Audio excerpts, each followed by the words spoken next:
Des exercices militaires entre la Russie et la Biélorussie sont en cours près de la Pologne. Des drones russes pénètrent dans l'espace aérien polonais, obligeant le pays à abattre ses appareils, dans ce qui ne peut être qualifié que de l'attaque la plus audacieuse de la Russie contre un allié de l'OTAN à ce jour.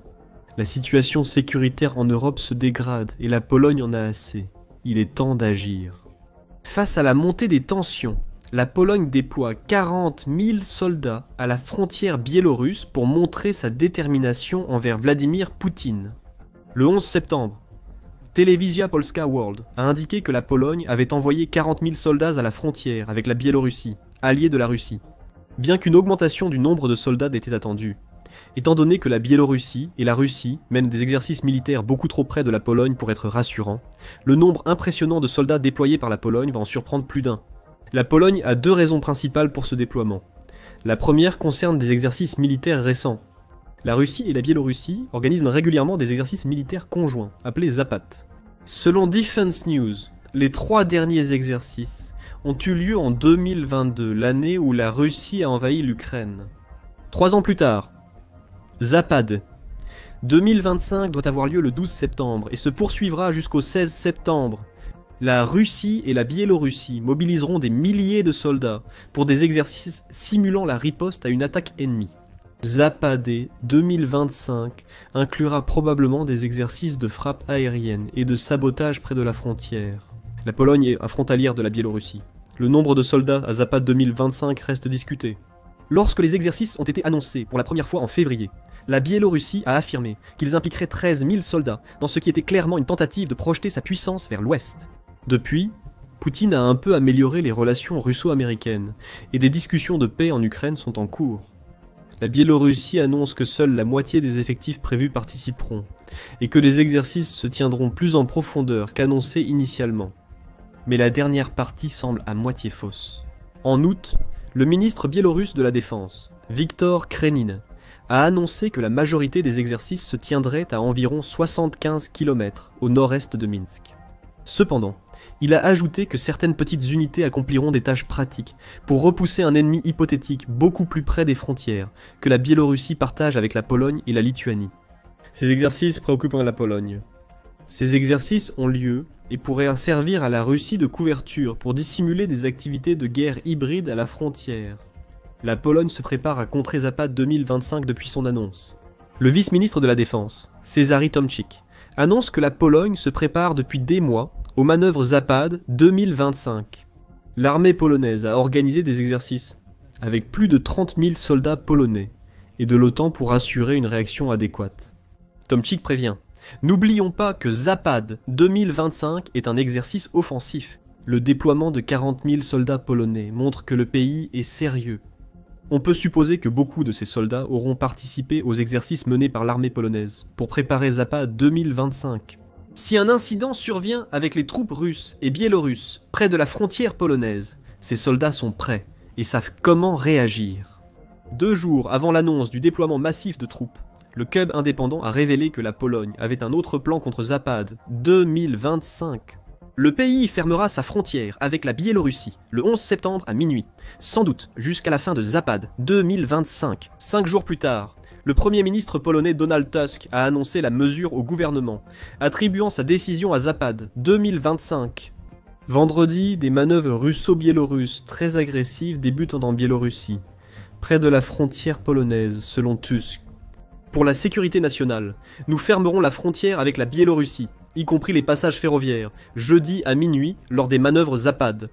La Pologne prend cet exercice conjoint très au sérieux. Un exercice militaire russo-biélorusse, seul, ne justifie pas un déploiement de troupes aussi important. Certaines parties de l'exercice se déroulent près de la frontière polonaise. Selon la Biélorussie, le nombre de soldats russes et biélorusses engagés ne suffira pas à constituer une menace face aux 40 000 soldats polonais. Quelque chose d'autre se passe ici. Plus précisément, un autre événement a déclenché l'explosion des tensions dans cette région frontalière vitale. La Russie a attaqué la Pologne avec des drones.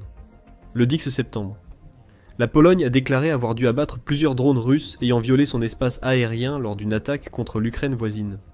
Tusk a déclaré que la situation est la plus proche d'un conflit ouvert depuis la Seconde Guerre mondiale, après la réponse polonaise. Il n'exagère pas. La Pologne a sollicité l'aide de l'OTAN pour abattre des drones russes, selon NBC provoquant de vives condamnations européennes. Vous pouvez regarder notre vidéo détaillée couvrant l'ensemble de l'incident pour en savoir plus. La Russie, bien sûr, a tenté d'affirmer qu'il s'agissait d'un simple accident. The Guardian indique que la Russie tente de faire passer cela pour une frappe ukrainienne ratée. Il a été dit que les drones russes auraient dévié de leur trajectoire, pénétrant ainsi l'espace aérien polonais. La Russie affirme aussi qu'aucune preuve ne montre que les drones abattus par la Pologne viennent de Russie. Ce qui signifie que nous voyons les mêmes vieilles excuses de la Russie, comme toujours. Mensonges, déni, tentative de maintenir une dénégation plausible en utilisant la guerre en Ukraine comme couverture pour une attaque qui était clairement conçue pour provoquer l'un des membres les plus importants de l'OTAN. La Pologne ne le croit pas. Le vice-premier ministre et ministre des Affaires étrangères, Radzislaw Sikorski, affirme que les drones russes n'ont pas dévié de trajectoire. Ils sont arrivés précisément là où ils étaient censés arriver, et ont même réussi à causer quelques dégâts matériels en chemin.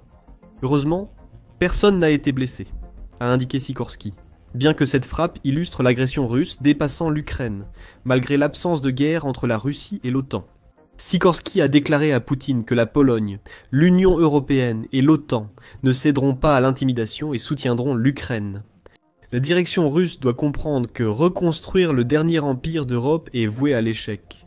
Sikorski a de très bonnes raisons de croire que les affirmations de la Russie selon lesquelles elle ne serait pas impliquée sont des mensonges. C'est la contradiction que vous avez sûrement déjà remarquée. La Russie affirme qu'il n'y a aucune preuve que les drones abattus par la Pologne venaient de Russie, tout en admettant leur déviation de trajectoire. Ce ne peut pas être les deux à la fois. Soit la Russie a envoyé des drones qui se sont trompés de direction et sont arrivés en Pologne, soit les drones ne venaient pas de Russie. Dans ce cas, cela impliquerait que les drones viendraient d'Ukraine, bien qu'il n'y ait aucune raison pour que l'Ukraine envoie des drones vers la Pologne. Même déviés, les drones ukrainiens auraient volé à l'opposé de la Pologne. Ils pourraient devoir parcourir des centaines de kilomètres avant de franchir accidentellement la frontière. La réalité, c'est que tout cet incident est exactement ce qu'il semble être, une frappe de drones russes sur la Pologne. Selon la Nouvelle Voix de l'Ukraine, des preuves tangibles confirment ce fait. Le 10 septembre, le média a rapporté que la Russie équipe ses drones Gebera, inspirés des Shahed iraniens, de réservoirs supplémentaires pour augmenter leur autonomie. Un second réservoir de carburant a été ajouté dans le nez du Gebera, en plus de celui à l'arrière, selon le média qui fournit des preuves photographiques. La question évidente à se poser est « Pourquoi plus de carburant ?» Après tout, la Russie a déjà montré à plusieurs reprises qu'elle pouvait frapper n'importe où en Ukraine avec les drones Gebera. Elle n'a donc pas à dépenser plus pour le carburant et le stockage pour frapper l'Ukraine. Ces drones ont besoin de plus de carburant car la Russie veut les envoyer plus loin, comme via la Biélorussie jusqu'en Pologne, ce qu'elle a fait le 10 septembre. Le président ukrainien Volodymyr Zelensky a ses propres théories sur les raisons pour lesquelles la Russie a choisi d'attaquer la Pologne de manière aussi directe. Euromaidan Press rapporte que Zelensky pense que l'attaque visait à intimider la Pologne pour qu'elle cesse tout soutien aérien à l'Ukraine. Zelensky a souligné que l'action de la Russie rappelle l'annexion de la Crimée. Le plus terrible, c'est que cette attaque ressemble psychologiquement à la Crimée, a déclaré le président ukrainien. Les drones ont maintenant remplacé les petits hommes verts qui ont semé le chaos en Crimée avant et pendant l'invasion russe. Ces petits hommes verts, en treillis militaire sans insigne, ont permis à la Russie d'agir en Crimée tout en maintenant un déni plausible. Aujourd'hui, les drones permettent à la Russie de prouver à la Pologne qu'elle peut attaquer à tout moment. Mais la Pologne ne se laissera pas intimider. Sikorski l'a clairement fait comprendre. Pourtant, l'attaque audacieuse de drones menée par la Russie donne à la Pologne une raison supplémentaire, au-delà des exercices militaires menés près de sa frontière, de faire preuve de prudence. On ignore quelles armes les 40 000 soldats apporteront.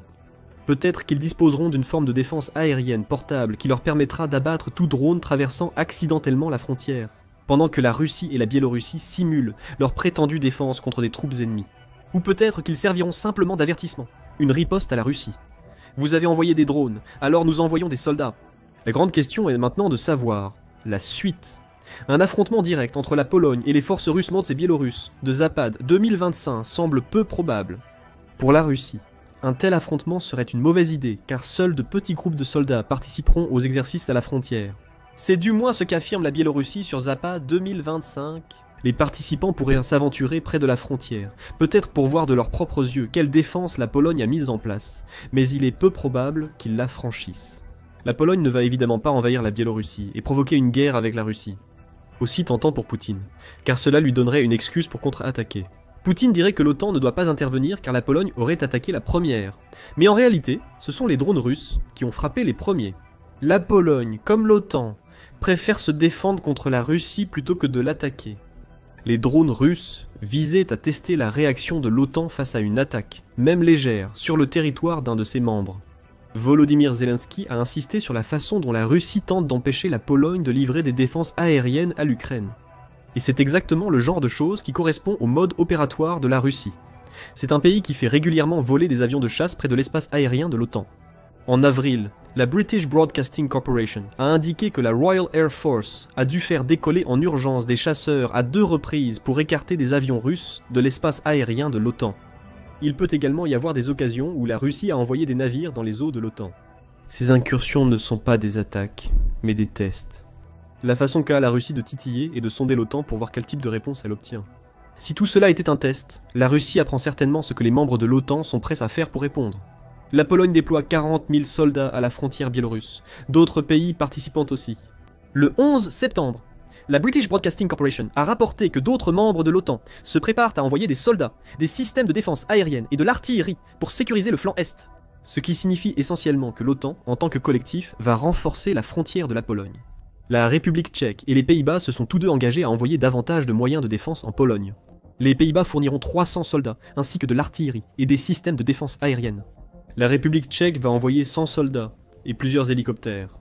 L'Allemagne annonce l'envoi d'une brigade en Lituanie, car les pays baltes ont la même frontière vulnérable avec la Pologne que la Biélorussie. Un trio de Rafales se rend aussi en Pologne grâce à la France. Il y a également une suggestion selon laquelle le Royaume-Uni pourrait s'impliquer, bien qu'aucune annonce officielle n'ait encore été faite. Toute aide des États-Unis reste cependant incertaine. Le président des États-Unis est resté discret sur les drones en Pologne, publiant seulement une brève déclaration sur Truth Social. Que fait la Russie en violant l'espace aérien polonais avec des drones? C'est parti. On ne sait pas si le « c'est parti » exprime de l'exaspération ou de l'excitation. Mais les États-Unis n'ont pas offert grand-chose de plus que cette déclaration jusqu'à présent. Pourtant, la Pologne est satisfaite de la réponse de l'OTAN qu'elle observe. Le ministre de la Défense, Władysław Kosiniak-Kamysz, a déclaré au Parlement que la Pologne a souvent reçu des paroles de solidarité et des gestes vides dans son histoire. Aujourd'hui, nous avons des déclarations concrètes. Kosiniak-Kamysz pourrait rappeler la Seconde Guerre mondiale, quand les alliés de la Pologne restèrent spectateurs face à l'invasion nazie. Même si quelques drones ne valent pas une invasion, donc là la Pologne avertit qu'il ne faut pas ignorer l'avertissement lancé par la Russie. Les membres européens de l'OTAN répondent à l'appel de la Pologne. La réponse immédiate consiste à soutenir les 40 000 soldats polonais et les défenses fournies au pays par ses alliés de l'OTAN. Les alliés prouvant que Poutine n'intimide pas la Pologne. Mais, comme l'a indiqué Sky News le 10 septembre, une autre réponse potentielle de la Pologne consisterait à déclencher un mécanisme de l'OTAN plus officiel pour réagir aux drones russes.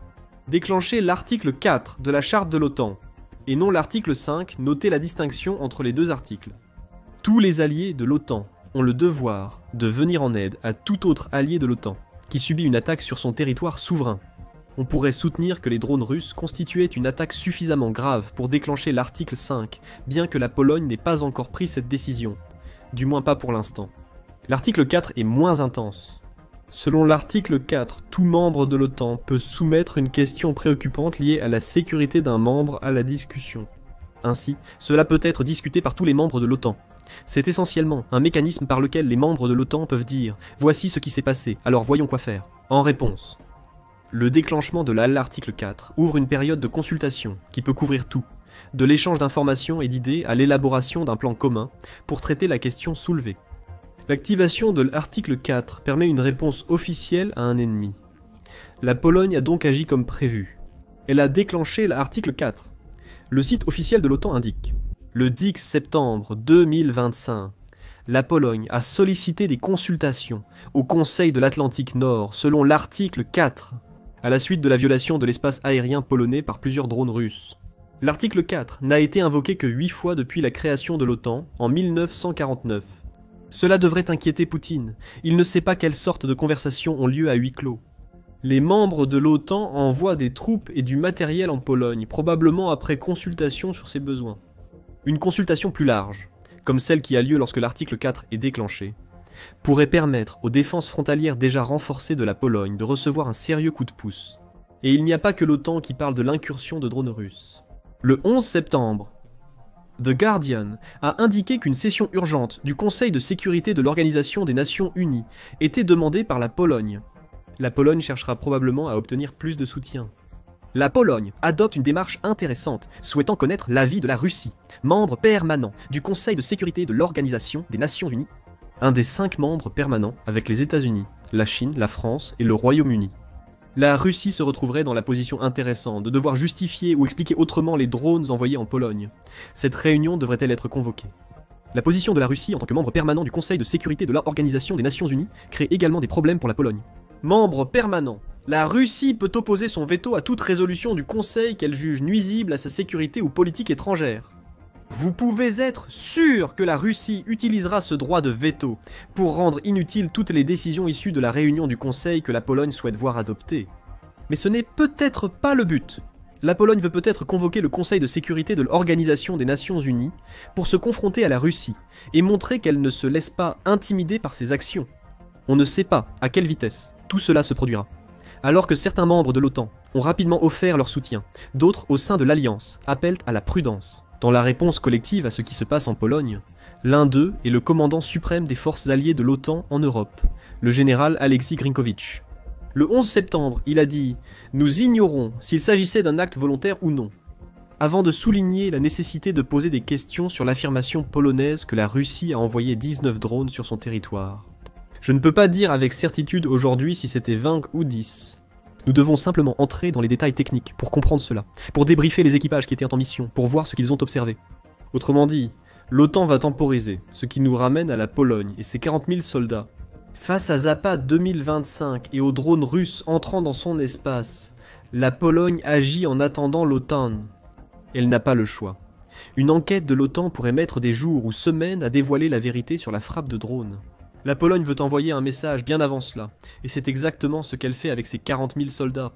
Alors que la Russie cherche à intimider la Pologne et l'OTAN, elle perd lentement le contrôle d'une région qu'elle tient à garder. La dérussification de la Crimée débute, l'Ukraine créant des conditions pouvant entraîner un exode massif des Russes de la péninsule.